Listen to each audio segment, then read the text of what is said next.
Արի ես էլ պատմեմ, էլի, վեճ հետո կմոռանամ, էլ չեմ հիշի։ Ուրեմն 92 թվական, 1992 թվական։ Նոր էր, չնայած ԽՍՀՄ-ն լուծարկվել, սովետը տապալվել, բայց ես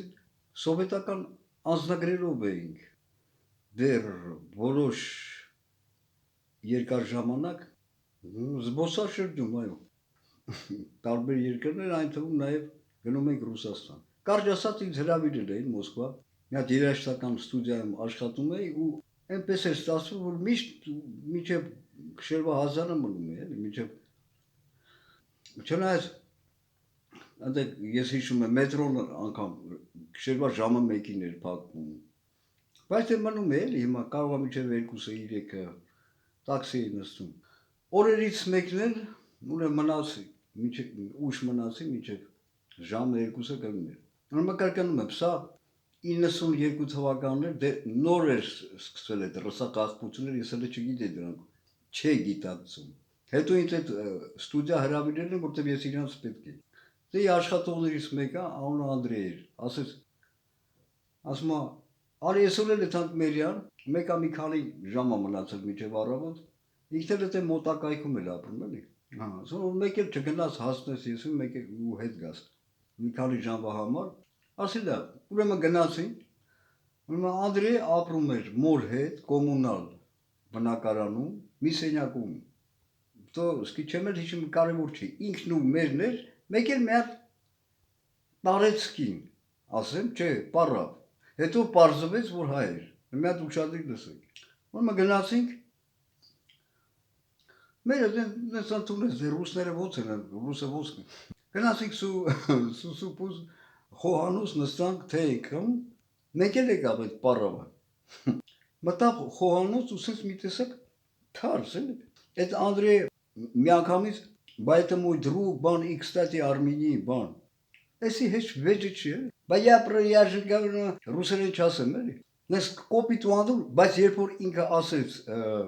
որ հայ է, այդ ինձ էլ ասեց, տեսա ինքն էլ է հայ էլի։ Ես շատ քաղաքավարի բարև ձեզ, բարի երեկո, էսի կոպիտ, ինչ հայ ու ինչ, ռսից պետար ռուս, բայց ինքը հայ էր, շատ կոպիտ ձև, բա մենք պայմանավորվել էինք, որ հյուրեր չլինե, դա, չնայած ես ինչ էի անում, մենակ ես էի, թե էի խմում, այդ Անդրեյն էլ բացատրում է էլի, իմ աշխատակիցն է եկել եք այ քեզի, շշկրել էի,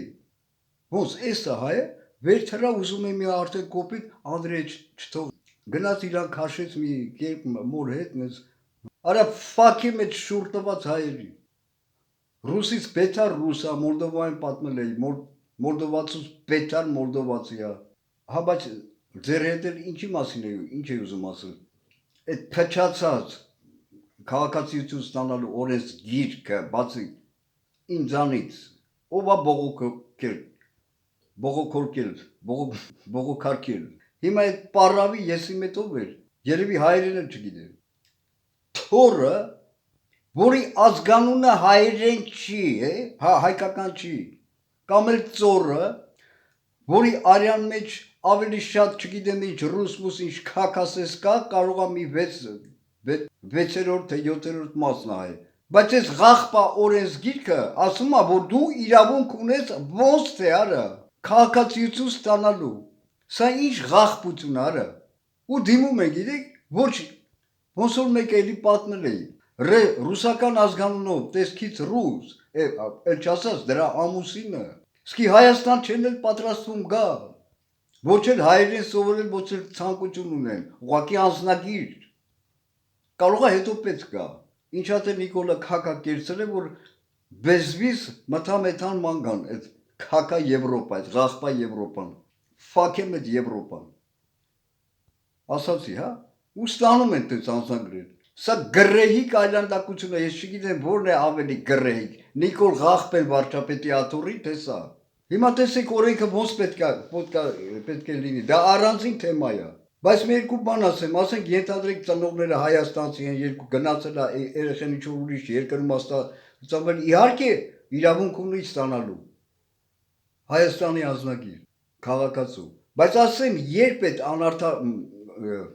ոչ թե անարդարության, այլ այդ մոտեցումը, թե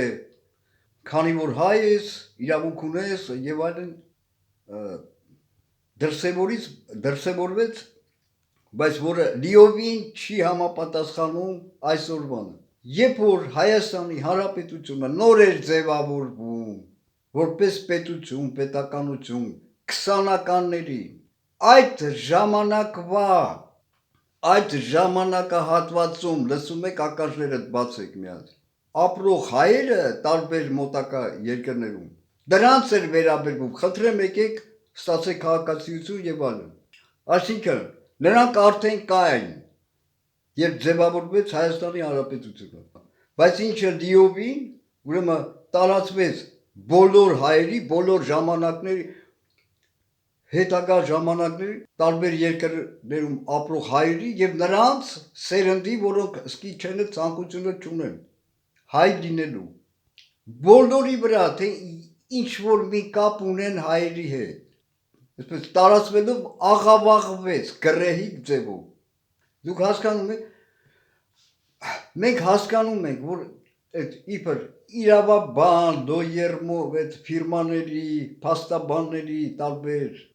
նաև չինովնիկների, Ղախպար Նիկոլի կոռուպցիոներ չինովնիկների համար սա լավ է, իրանց անձնական շահի, բայց կոռուպցիայի հնարավորություն է, բայց սա անախորժություն է։ Արա ոչ բոլորը դեբիլ են, բոլոր լրատվականները բոլորը դեբիլ են։ Ոչ ոք այս հարցը չի բարձրաձայնում։ Հələ մի բան էլ ասեմ, էլի, այդ որ ասում եք Քրիստոսը չի ասել դեբիլ եղեք։ Դուք դեբիլ եք հենց այն պատճառով, որ պակաս քրիստոնե եք, ինչքան պակաս, այդքան էլ դեբիլ եք։ Խնձորը տանձից չեք տարբերում, ծմերուկից չեք տարբերում, մանդարինը։ Ոչ, ես կասել, դուք ծիրանը կարտոլից չեք տարբերում։ Նիկոլական քաղաքակիրներ, ով է, ում են այս նոր նշանակե, ոնց էր, Կուբին դնեն ձեզ, չէ, դուք արժանի չեք, ձեզ վառել է պետք, հրապարակավ, սատկապատժի եթարկել, ախր բայց միայն սա չէ, այսօրվա բոզի տղա Նիկոլի օրոք, իբր օրենքը ճակերտների մեջ, չորենքը, այնպիսին է, որ ռուսը, որը ժամանում է խոզը, որը քշում է հայրին, Ռուսաստանում, անպատվում է, նսեմացնում է, նախատում է, պահանջում է, որ հայրին բոլորին բռնդեն Ռուսաստանից, ռուսը, որը էնել այսօրվա, չարիք է ոտից գլուխ, ոչ մի երկրում ռուսը քեզ չի օգնի, հակառակը կխանգարի վատություն կանի, անգամ իրանք ցենց ասացվածք ունեն էլի ռուսները, նիչիվո с этого иметь не будет, но нагадит, այսինքն դրանից ինքը քյար չի ունենա, բայց քեզ վատությունը կանի, մի ղախտություն կանի, դրանց էությունը էդ է, որը ռուսները այսօր գտնվելով Եվրոպաներում ասում են չեն եկել այս կովկասցիները, գիտեք դրանց այնքան եմ ապատվում, ու ստեղ է, այստեղ Պադգորիցայում ազատ ման եմ գալի, անպատվելով ռուսներին ու թուրքերին, ազերների հետ միասին, կարճ ասած, այդ ռուսը ժամանում է Հայաստան եւ 2 թե 3 տարի, դա ստուգեք, մաքսիմալ կարծեմ 3 տարի, ժամկետը անցկացնելուց հետո բոզի տղա Նիկոլը տալիս է անձնագիր, այդ հից էլ բան չի մնալու շուտով, այդ բոզի տղա Նիկոլը չէ, կանելա ռուս տոտաների հետ սելֆի անում, մտավ ինչ խերս, բայց վարչապետի աթոռը կեղտոտ քամակով Նիկոլ բոզի տղեն տրորողը, այսպիսով էլ է ստորացնում եւ անպատվում հայաստանցիներին, հայերին եւ Հայաստանի Հանրապետությունին դեռևս գոյություն ունեցող